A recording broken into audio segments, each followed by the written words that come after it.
Kent, are you there? Welcome, folks. We're on for another um, tipping points and puzzle pieces, and we're having some difficult technical difficulties. So, hold on just a moment.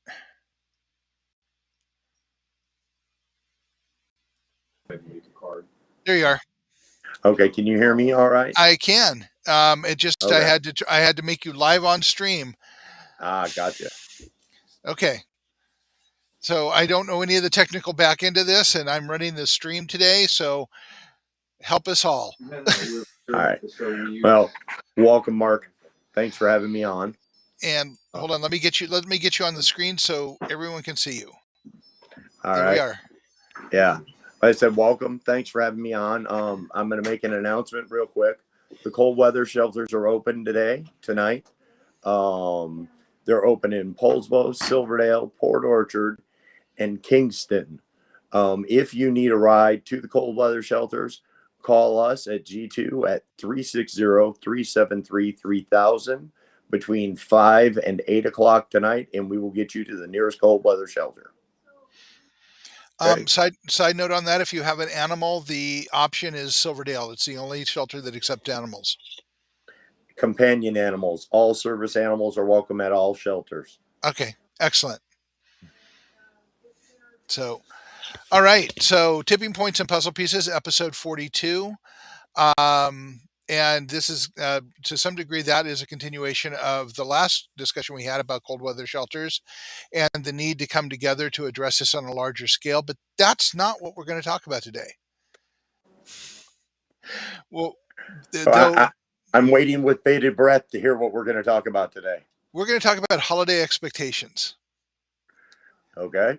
In the term of community and resilience. The initial title that I had was holidays versus people and community. And so I'm going to go into a brief rant. Let's see, we have Netflix, HBO Max, Paramount, and at least one other streaming service. And you go on them and you look for a good Christmas movie or a good holiday movie. Mm-hmm. Good luck with that. Yeah, I have all the same services, and I have Disney Plus. Disney Plus, that's the other one I have.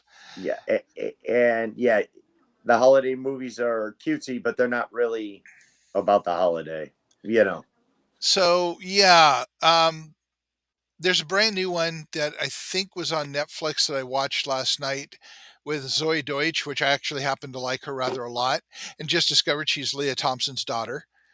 Okay. But the whole thing, again, it was well acted, well directed. The story was interesting. But it was all around getting a gift mix up from Tiffany's in New York. So I want you to think real hard, Rob. How many people do you know could go to Tiffany's to buy a gift? Well, you hear the crickets, right? Yeah. So there you have it. That's how many people I know that could go to Tiffany's and buy a gift. And one of the main characters is a professor of writing at UCLA, and he bought what was in essence a $10,000 wedding ring. I don't know many people that could attain that. Even a professor of writing, man. That's at UCLA, who I guarantee you is not making that much money. No. So these, my point is that the stories are about unattainable things and setting expectations for Christmas. And I have the same issue. You've heard my rant on Valentine's Day. You've heard my rant on the commercial holidays where we are constantly inundated with the messaging of in order to set expectations appropriately and to make everybody happy, you have to spend a ton of money. So let's go ahead. You're going to say something. It is that. I mean, you see it all the time. It is bigger, better, faster. You know what I mean? Spend. Exactly. It is the holiday of consumerism, I guess would be the word. So about 30 years ago, actually shortly about 25 years ago, my wife at the time, my wife and still best friend Diane and I sat down and talked about it, and we decided that we were going to get rid of credit cards completely, and we focused on paying them off, paid off all the credit cards. We know neither of us have a credit card anymore, which for several years was a real problem because debit cards weren't used for airlines or for car rentals or for any of the things you needed to travel. You had to have a credit card. Yep. So, and paying in advance hotels. If you did any traveling, if you didn't have a credit card, you were in trouble.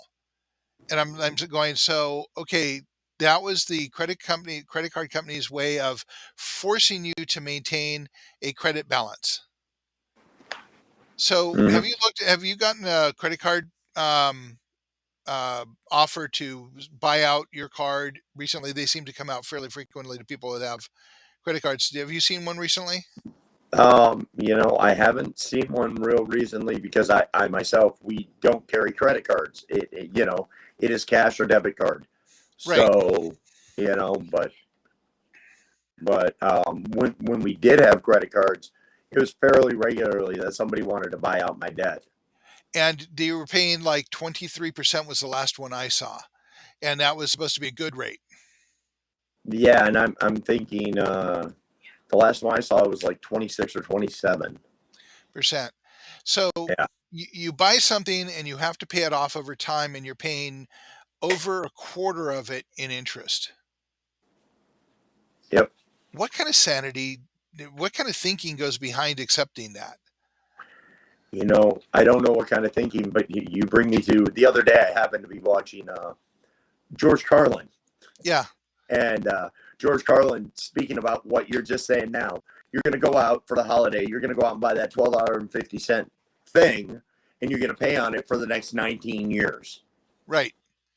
I mean, exaggeration, but you get what I'm saying. And it's not an exaggeration for some things. I mean, Yeah. people use credit cards for all kinds of things. Um, there's a story that I had from one of my friends. His father was very well to do, and he wrote a check for a car. Hmm. And 7 days later, his son hadn't received the car, and the check hadn't been cleared the bank. And he walked down to the dealership and says, "What the hell's the problem?" They said, "Well, it's a check. We were having a problem with that." And he just threw his credit card down and says, "Charge the damn thing Yeah. right now, right here. Yeah. I am walking out with the car." So we have a consumer economy. Fair enough. When was Fair the enough. last? And I'm going to ask this, and I want you to ask Ernest and Stephanie too, because I know they're there with you.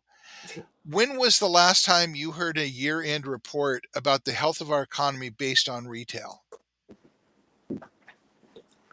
I don't think I've. I mean, I can't remember honestly. Stephanie, Ernest, when's the last time you heard about a year-end report based on our economy based on retail? I have no idea.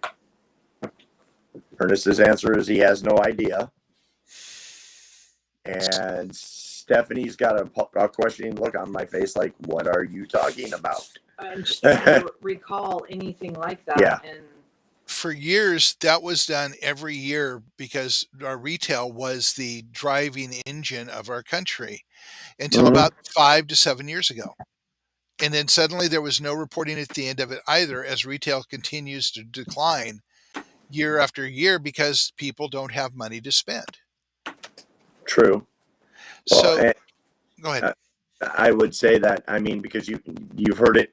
I'd probably say it's gone back about the last 15 years that the holiday sales, the sales are down. The sales are down. There's more sales. There's more sales trying to get you to buy more stuff. And it's like, really? Because I see people buying a ton of stuff. How are the sales down? Traffic in Silverdale is not what it was 5 years ago at this time of year. Literally, I'd be saying hard pass on any trips to Silverdale during Christmas time 5 years ago. I wouldn't go there for love or money. But these years, it's not too terrible. The mall's basically dead. Um, we don't That's a have dying that. culture. Yeah, and so everybody's buying online, but the traffic trends say that It's not there. I Yeah. mean, it's just the consumers aren't there. So there's a gentleman named, have you heard of Nick Hanauer? Have you heard the name? Yes.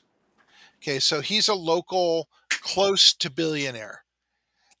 His family makes, I believe, pillows in Seattle. They have a manufacturing facility, Hmm. and he's done several YouTube and TED Talks about the fact that he's trying to wake up some of his fellow people of wealth to understand that pitchforks and tar aren't very far off if we keep behaving the way we're behaving, and Yes.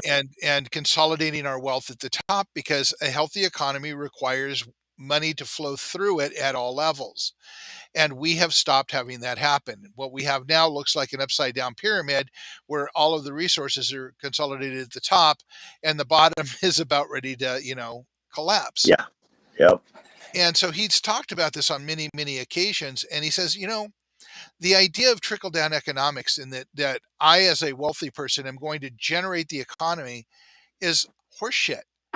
And this is why it is, because I can only buy so many jeans.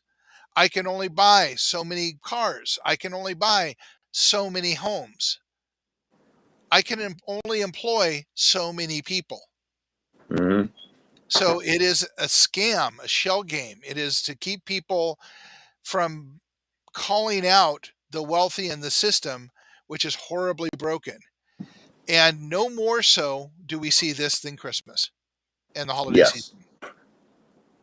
And we see these ridiculous things, and I apologize, Rev, but the ridiculous things about the war on Christmas. So, Yeah. from my point of view, I was raised Jewish. Okay. So, this war on Christmas thing, as I scratch my head, and I also was a religious studies major in college. And I'm going, okay, so war on Christmas. Is Hanukkah therefore a war on Christmas? Hanukkah's been around longer than Christmas. Yeah. The Torah, the holy book of Judaism, is the Old Testament. The Old Testament is the Torah. So you want to talk about predating Christmas, you're going to talk about Hanukkah, which predates Christmas rather a lot. Okay, so let's not talk about war on Christmas because it's ridiculous. History doesn't support that. Yeah. Then let's talk about the largest, most populated religion in the world, which is Buddhism. How many Buddhists do you know that are celebrating Christmas?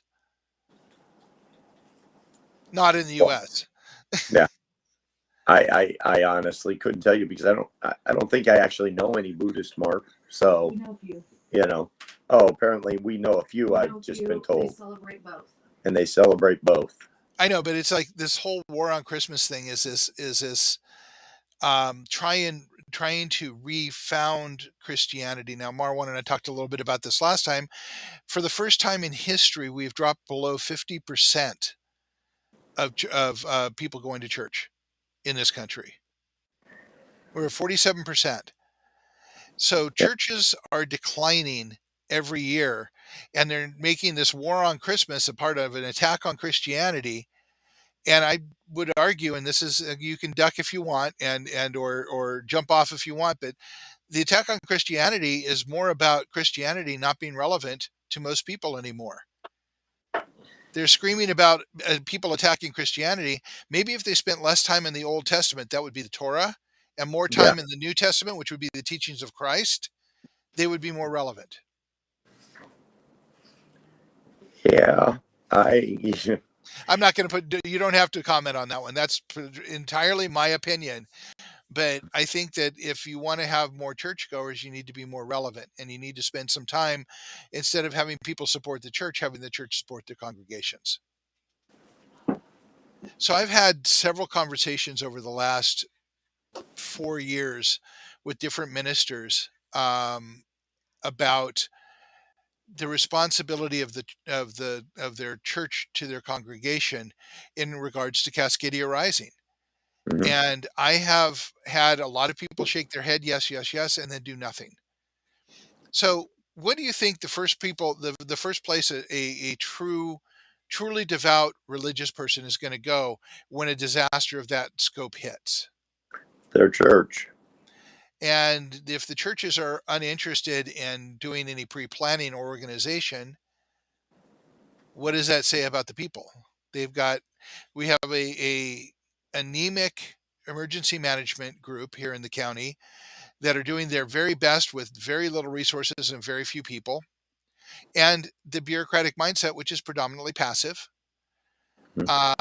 We have churches who are not interested in stepping up to do organization or work together to help create a plan that will help their parishioners. So we are down to the neighborhoods and getting people to talk to their neighbors, and we're meeting resistance there too. I'm at a point where I don't know what to do. And I just saw a meme on Facebook saying, approach 2023 with caution. Don't touch anything. Don't believe in anything. And I sent back my note on it. It says, I was kind of thinking about 2023 needing a renovation of our toxic culture. And I'm planning to flatten, tear down, and clean up before we can start planning and rebuilding. Mm-hmm. I don't plan not to touch anything. I plan to make a mess. Well, and I get you there. From what I see, like you're saying, connecting people, getting people to talk to each other, and it's a tough thing.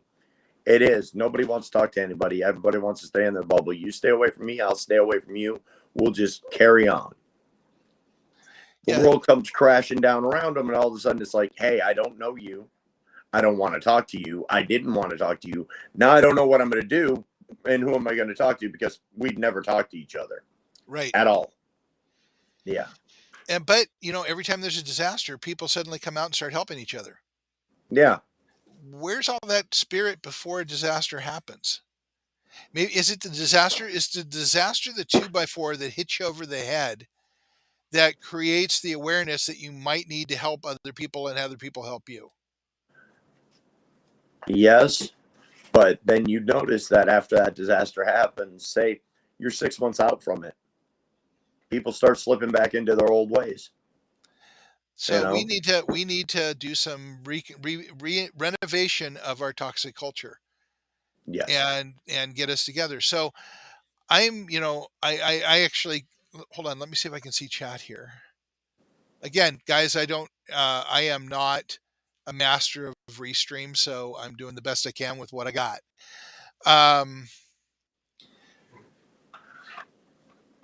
So hold on.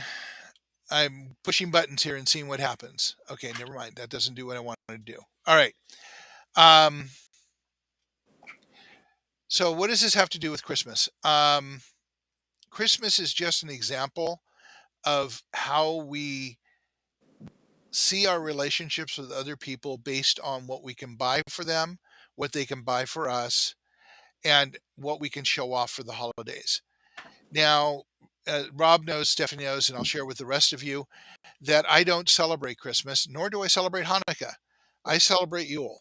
And a lot of the people out there that are in the pagan world are going, woohoo, he's a pagan. Well, yeah, I am to some degree, because I don't find a lot of heart in the religious offerings that I've seen around. But the truth of the matter is, I celebrate Yule because of what it means.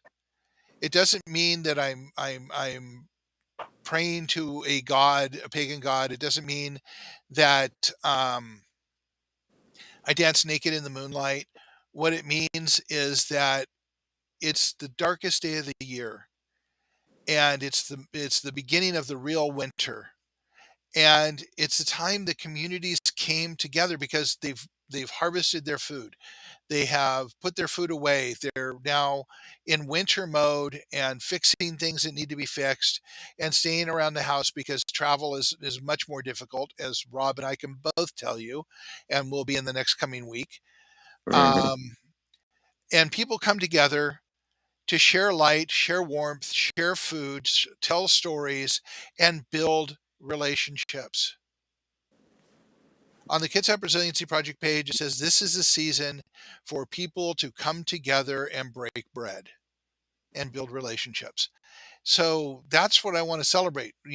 Christmas shouldn't be Christmas, Yule, Kwanzaa, any of the various celebrations around this time of year, of which there are many, shouldn't be a competition about what religion you believe in. It shouldn't be a competition about what you can buy for others. It shouldn't be a competition about things. It should be a connection of people. So I invite everybody to this year, instead of trying to make the fanciest dinner you can have, invite people over to just talk, to share stories, to listen to them, to hear who they are, to find out and build relationships, to try and overcome the fear that we have of each other that is told to us all of the time in every little miniature messaging. Try to connect with people. And at this point, there's a whole bunch of people out there that are already booked to the eyeballs trying to get things done. Um, I was talking to one of the people I gave a ride to this morning, and I realized that they didn't understand the reference that I used. I said, the closer we get to Christmas, the more it becomes Mr. Toad's Wild Ride. That's about right. And he went, "What?" Yeah, that shows his age, though. Also, Well, and also, if you haven't been to Disneyland, and a lot of people haven't, yeah, especially in Washington State, I mean, Disneyland was literally in my backyard where I grew up. So it was a thing. But if you haven't read Wind in the Willows, and if you haven't, gone to Disneyland, you wouldn't have any idea what that reference is. yep, But it's about the crazy time, and the closer we get to Christmas, the crazier people get. oh yeah, Oh, and I've got a challenge to put out there to everybody. Okay, I want somebody to come up with a device that when you turn on your car, it shuts your cell phone off, so that you cannot text, you cannot talk on your cell phone unless you have a safe Bluetooth device, or if you have an emergency, you can dial 911. But all other features of your cell phone are shut off, because I can't tell you how many accidents I see are very close calls because people are on their phones. yes. No, I mean, I spend equal amount of time out on the roads. I see a lot of it. I mean, Ernest could attest to the same thing. You know, we all see it. There's a lot of people out there that pay zero attention. They don't even need the phone with them, you know, Yeah. but the phone does not help. Yeah, and I mean, I could turn this into a diatribe talking about how poor the driver's education up here must be because people don't seem to understand to drive. I was driving to pick up somebody yesterday in the evening, going down Viking Way from the Keyport turnoff, Yeah. and they were doing 25 miles an hour all the way into Polsbo. Well, as to your diatribe, I would tell you that I've noticed as fact, because I've spent the entire pandemic up until now driving, Yes. that driving got progressively worse from the day they said you can all stay home and it's locked down to now. Yeah. It hasn't come back. When they let people back out on the streets, it's like they forgot everything, how to be civil to each other, how to drive, just all of it. Yeah. You know? And it's like we're the only ones on the road. And so this goes back to what we've been talking about, is that get out of your cell phone, put it Mhm. away. I mean, I know it's frustrating to Stephanie that I don't answer the phone until I come to someplace safe to park. But Oh, I understand it though. I mean, yeah, it is one of those things that I get it. I mean, I myself have a Bluetooth device, so I will answer my phone while I'm driving because I have a Bluetooth device, or I'll put it on the speaker because I have a phone holder, right, and then I'll shout at you the whole time because I'm driving. right. You know? But in this case, it's like put your phones down and connect to people. Yes, It's much better to have a conversation, but it's scary, isn't it? Because you might be judged if you're having a conversation with somebody. They it might is. judge you. Yeah. Well, and that's what people do. They always judge you, no matter what most people say. They're judging you. I mean, I'm not saying you personally, but you know what I mean. Yeah. It, So let me counter that. Perhaps we think they're judging us, but they're actually thinking that we're judging them. Oh, there's probably that in there too because we all have the same opinion. I mean, Yeah, we think that we're judging, and we think that we're yeah. being judged, and we think that, and they think we're judging them, and maybe we need to like suspend all of that and actually just talk to each other. Yes, because it's much easier. I mean, and I've watched the conversations with you and Marwan on here and everything else, and then even me and you. We, whether we agree or don't agree with each other, Mark, we have a conversation, We you do. know, and we're not judging each other for our point of view. It is our point of view. Exactly so. And I will go so far as to say that somebody else's point of view has tremendous value in seeing a bigger picture. Yes, I would agree because you can't see everything from your point of view, but my point of view on it, if I take it with your point of view, you've given me a broader scope of what I'm looking at. Like you Right. said, the bigger picture. And you've asked me questions on several occasions that caused me to hit the brakes and look, step back and look at things in a different way. Hmm. That's the strength of having a conversation with somebody else, not in being afraid of being judged, but in listening to somebody else's point of view and understanding that there's more to the way things are seen than what you're seeing. Yes. And you've heard me say this before, and I think it's almost my catchphrase these days, but perspective informs perception. Yes. And the greater your perspective, the more you can see. Yep. So, hey, I guess I got a catchphrase now. Woohoo! Oh, look at But that. You're like an ad man. I've got a catchphrase. so, what I'm saying, what I'm calling for is, I guess, instead of a diatribe on how bad Christmas is, I think most of us are getting the sense of it. The more pressure we have to buy when we don't have the resources eats away at us. And there are two ways to go. You can become horribly depressed and suicidal, and or you can start seeing the world for what it has become and start changing the way you do things. But we can't truly fix the problem until we come together Yeah. and start having these conversations and start seeing the perspectives. And within your own neighborhood, I guarantee you'll see 100 different perspectives. Yeah. Some of them you flat out fanatically won't agree with, but some will open the door a little bit more, and some will open the door a little bit more than that until suddenly you can see more. I would say you're correct about that. I mean, it is enlightening to get other people's perspectives. It is like we had gone to a conference and to get to see, we watched perspectives on how the indigenous people feel about their lands and things that are here. And it gave me such a different perspective from what I thought I knew to, so yeah, you can't help but get a different view of it if you can speak to people, you know? Absolutely. And so I'm going to go back in time, and I'm going to talk about Ishmael a little bit, and then I'm going to draw it into a futuristic comparison. And Okay. I've done this before, but I'm going to do it slightly differently this time. So Daniel Quinn's Ishmael said that 15,000 years ago, in the Fertile Crescent, which for those of you who don't know is around Syria, and I'll draw a conclusion there shortly. Humanity discovered agriculture. And for the first time ever, we could stop being hunter gatherers and wanderers and grow food locally and stay in one spot. This is a beautiful thing, right? Hmm. Okay, so then somewhere along the line, somebody said, it would do better if we locked up the food and somebody was in control of that. And then we started creating city states and hierarchies.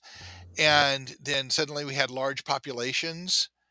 And suddenly we started assimilating other populations and bringing them into the primary population. And we've been doing that ever since. radically successfully in the assimilation part, but Hmm. incredibly poorly in supporting our humanity.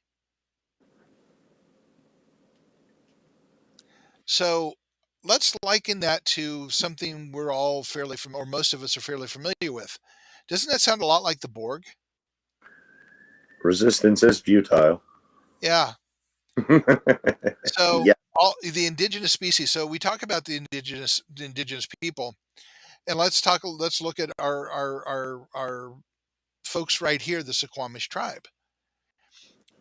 They got so indoctrinated by the Borg white European Fertile Crescent culture that they are struggling to find the roots of their own culture these days. This is no secret. They'll tell you that themselves. They're working with other tribes in other places to try and regain their language, try and regain their rituals, try and regain some of the strength of who they were, some of their identity. And in the same process, they've got now the Port Madison Enterprises running their casino, which, by the way, I drove. Was driving somebody back to Suquamish the other day, and the CA are dark. They're not glowing, so all you have is Sin O lit up on the sign, and I laughed hard at that. Oh man. The irony, right? Yeah, it's very ironic. So we have this situation where Port Madison Enterprises is managing the economy of the tribe, and there is no um, economic development in the tribe that does not go through Port Madison Enterprises. And they are not tribal predominantly. The people running that are corporate. Hmm. So that is actually, to my opinion only, my opinion, hindering the ability of the tribe to find its identity. And I've talked to several tribal members, and they all recognize the issue of tribal identity, and but they also like the benefits that you get from the ability to have the income that the tribe gets, so that they get, they get supported and get some strong benefits from this. So you have the Borg culture benefits, and we have the tribal identity, and you have a conflict where you've lost a tremendous amount of what you had, and it's difficult to gain it when you have the offsets. Do you see how subversive that can be? Yep. And I don't think this is telling tales out of school. I don't think anybody. I think a lot of the people in the tribe understand and recognize that. But yet they are still the greatest proponents in the county for environmental responsibility. They sue more people in this county for damage to our environment because it's their salmon streams, it's their Yeah. livelihood, it's their culture, than anybody else has to. The only people who have successfully sued the county or the cities more than them is the Puget Sound keepers, and that was to sue us to stop dumping the Bremerton wastewater treatment plant from stopping dumping raw sewage into the Sinclair Inlet. And the tribe is now suing the Navy base for dumping toxic truck after toxic truck into the Sinclair Inlet. Well, I mean, that's a government issue, and that's a whole other topic. Well, and But they're being yeah, sued for it, and so yeah, to stop doing it. And yes, it is a government issue, and we can go on about that. As a matter of fact, we've got a few minutes, so I'm going to talk about some of the things that we discussed privately online, yeah. and that I drive down to okay, the Gather Together Go Together headquarters is right next to the co-op, food co-op in downtown Bremerton on the corner of Fifth and Park. Now I drive down there in the afternoon. I drive down there in the mornings. I go down there frequently, and I will tell you that shipyard workers that I see on a daily basis, and obviously they're the ones I notice. I can't say this about all shipyard workers. Have a sense of entitlement about the use of the roads that is not in line with being good citizens in this city. Is that a nice, polite way to say that they're being assholes? Um, And they cut people off, they speed, they run stop signs, people walk across the street indiscriminately without looking at oncoming traffic. It's amazing, and it happens all the time. I invite people to go down and watch this.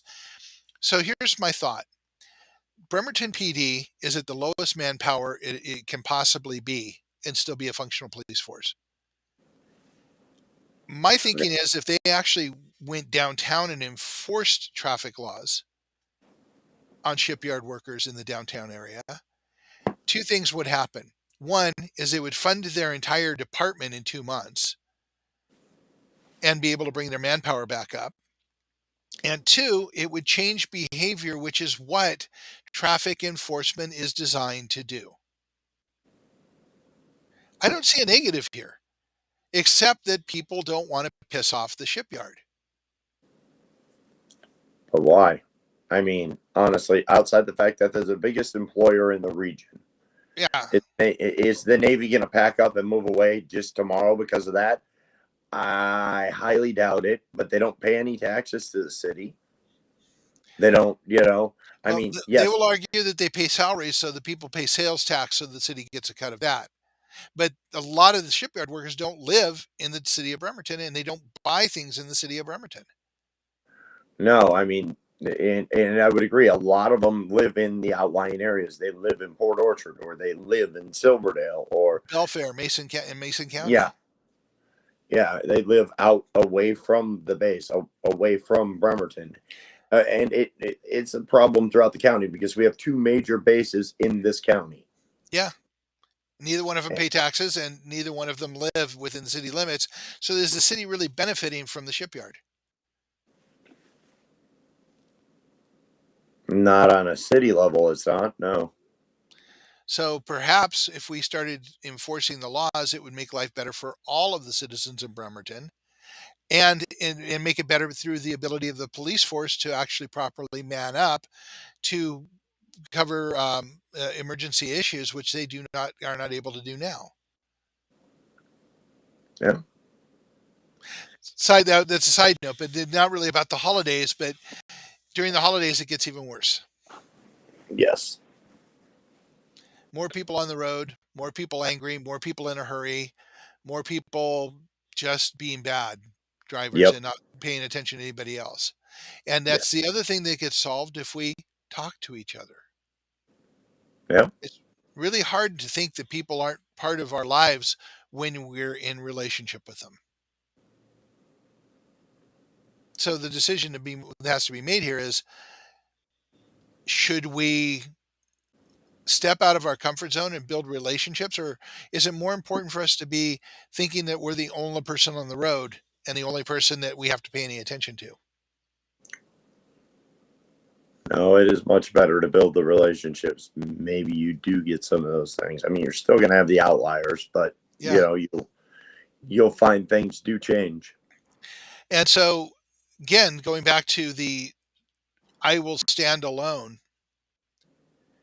Let's take that. Let's take that logic to a conclusion, because I know a lot of people here who own a lot of firearms, way more firearms than any person needs to have. And I say this from my own personal opinion. I'm not attacking the NRA. God knows I don't want to take your guns away. Oh, But I know that the maximum amount of guns I'm comfortable owning is like three, maybe four, for various different things that they do. When somebody starts owning 12, 14, 15 guns, you kind of wonder, you know, can you shoot them all?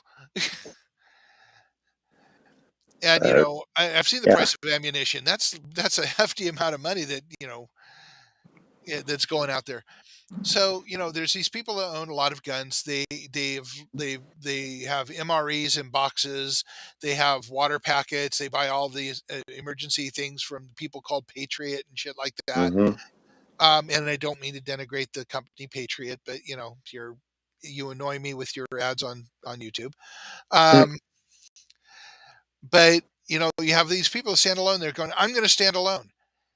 Okay, so you have a crowd of like 30 people going to loot places and take food for the people that they have that are hungry and you're standing on your own. You have to sleep sometime. Yeah. That scenario doesn't play out if you think about it. No. You know, the standalone tough man scenario only works in movies when somebody's writing the script that it does. Yes. And we will be doing a screening shortly of Soylent Green, and if I can get a copy of it, we'll do a screening of Omega Man. Have you ever seen Omega Man with Charlton Heston? Another Charlton Heston movie? Yes, I've seen both of those movies. You Yeah, yelled at me about spoiling the end of Soylent Green for people that ain't seen it. Well, look, that's a 50-year-old movie, man. Spoiler alert. Okay? yeah.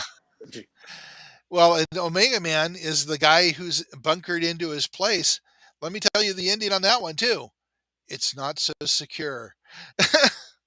No, but Omega Man is the variation of I Am Legend. Right. It was Yeah. the original. The I Am Legend is the book by Richard Mathis Yes. that has been made, to my knowledge, 4 times. First time was Yes. Vincent Price, Yep. then Charlton Heston, Yep. then there's a Will Smith, but there's also one other version of it out there. Which I Yeah, can't name. Will But it was Smith was the latest version of it. yeah, Yeah. So, but yeah, that I mean, it is based on that story. yeah. So, you know, That it's one of the original zombie stories actually. Um, yep. but we digress. So Mhm. for Christmas, I challenge you to go meet your neighbors. And I know it's hard during Christmas time. If your neighbor asks you to come over for drinks, try and make time to stop by and have drinks. Yeah. Begin a conversation, meet them, invite them over for coffee in the morning or something. Yep. Just start connecting with people. Don't worry about being judged. Do listen to them. Listen to their perspectives and just have a conversation. Well, it is. I would tell you on the level of having the conversation. I regularly have coffee with my neighbor now. Mhm. But when I first moved into my house here, where I'm living at, I didn't know him. Didn't want to know him. Don't care to know him. Don't want to talk to him. It took 6 months in us running into each other, ironically, in Marwan's classroom at Olympic College to strike up a conversation. We share a common wall. Yep. So now, I mean, now we regularly converse and have coffee. Most days we have coffee in the morning. And see, So, and just think about it. I mean, I remember you talking a little bit about having interesting neighbors before that mhm. were if nothing else entertaining, especially Yes, during Christmas time. yes, yes. When I owned my house over in the other part of Bremerton, we had some really entertaining neighbors. Stories that are not safe for this conversation. Obviously. So, but it's like there are times you can have a lot of fun. I mean, Hmm. it's a matter of just building relationships. And and trying not to listen to all the stories we get told on a daily basis by media about being reasons to be afraid of everybody else. Yeah. I mean, we have, I have said this. Actually, it'd probably be more appropriate for me to talk about the smart one. I actually have. Um, I grew up, part of the time I was in California, I lived in Oakland. In Okay. Oakland, um, San Jose and Oakland, I had friends of every spectrum: gay, straight, black, white, Pakistani, Indian, all various times. I move up here and it's so separate. And it's like not every place is like Kitsap.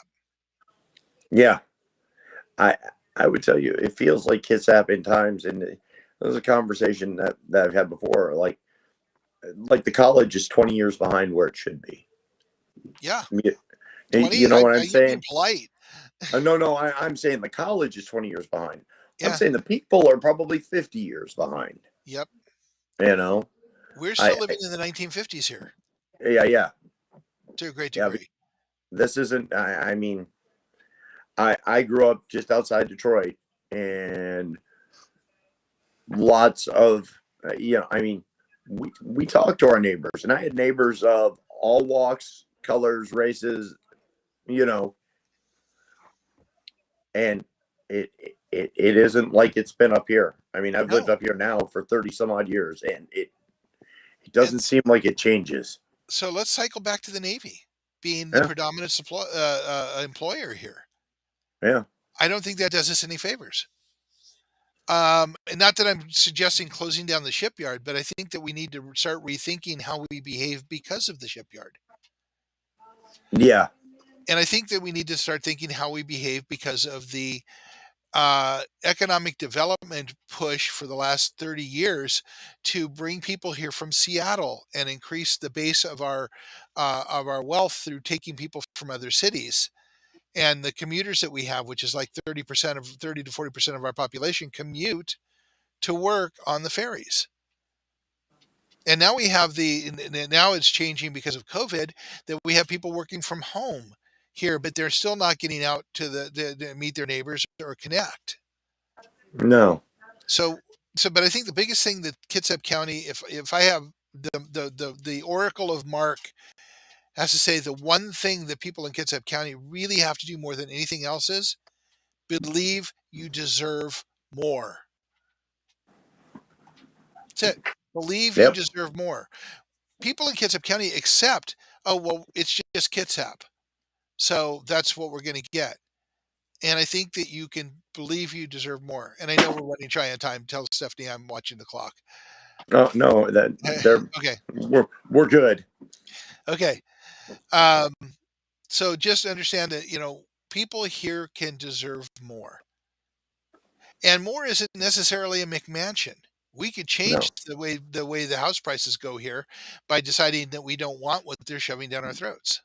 Now, exactly. you come from construction. Yes. Would you consider that the average stick-built home is a good home? Oh, that's a loaded question, Mark. Yeah, I know. I also come from construction. My answer is flat out no. Oh, If no, I was no. going to build, In this day and age, I would tell you no, depending on who you have building it. Well, that's the caveat I'll put in there. Who you well, have and building my it. caveat is there are so many better construction materials to use to create comfort and and a human space. Yes, there are a lot of things that just the technology advances in things that you can use now that you couldn't use even 20 years ago. Yeah, and Eh, I told you a while back that there was a company in Sweden that was making SIPs out of paired concrete walls with Yep, insulation in between. So you yep, have like I don't even know what the R value is, but it's essentially creates thermal mass, and they run fiber optics through it so that the outside light transfers to the inside. So you yeah, have soft light coming through, natural light coming through the walls, yeah, concrete walls. which is cool. Yeah, and it's sound barrier. It has Yep, thermal mass, which means heating and cooling the place is much easier and less and incredibly more energy efficient. yep, Your neighbors upstairs, you don't hear their kids on the floor because you've got sound barrier. yep. So you have a space that is far superior and honest to God, it costs less to build. You know, I would say yes, it costs less to build, but then again, factor in the American worker that's got to make. I understand inflation and everything else, but I mean, once the technology is proven, brought, and everything else, yes, I would agree it would cost less. In the places that they're doing it, it does cost less. Yes. But but And it's something we can make here as opposed to import. yes, I understand that too. But again, the likelihood of all of that in America. The likelihood increases with relationships Yes. and accepting that we can do something better than we've got. But we have to come together and decide that it's important to support our humanity instead of Yeah. just taking what's given to us at Yep. 26% interest. Well, if I can't have 26% interest, it's just not worth it, is No, really not. it? All right. We're going to run a little early today because there are extenuating circumstances on both of our fronts. So thank you for tuning in, folks. I hope this was enjoyable. Next week, we are going to be talking about imagination. Oh boy. Yeah. Imagination. Is that imagine all the people? Could be. It could be. Imagine what it looks like if you don't think it's just Kitsap. There you go. Good Imagine talk. what it looks like if we could do things differently. We're going to talk about, okay, we've talked about the Borg. Yep. Now, how do we reprogram the Borg to support our humanity? Well, didn't they do that with Hugh and it worked out all right for a while? But the systemic changes have to come from us, Yep. and we have to build continuity into it. Yes. And so that's a tricky thing, and it's going to take generations to do. But it Yeah. took 15,000 years for us to get in this mess. It's going to take generations for us to get out of it. But we have to put one foot in front of the other, and we have to start somewhere. Or 60 years from now, we're going to have that look on our Oh face. my. Yeah. Oh What my. is this? Home Alone? Yeah. Well, Yeah. it's the why didn't you tell us that we aren't going to have food on the table because we fucked up our agriculture? Yes. So All right. all right. For all of you, thank you. Have happy holidays, however you celebrate them, and go meet your neighbors. Go talk to some folks, and spend some time not worrying about them judging you. Spend some time learning who they are. There you have it. That's a good last word, Mark. All right. Have a good day. Talk to you soon, You Rob. too. And Talk to thank you you soon. for co-hosting. Not a problem. Talk to you soon. Talk to you soon.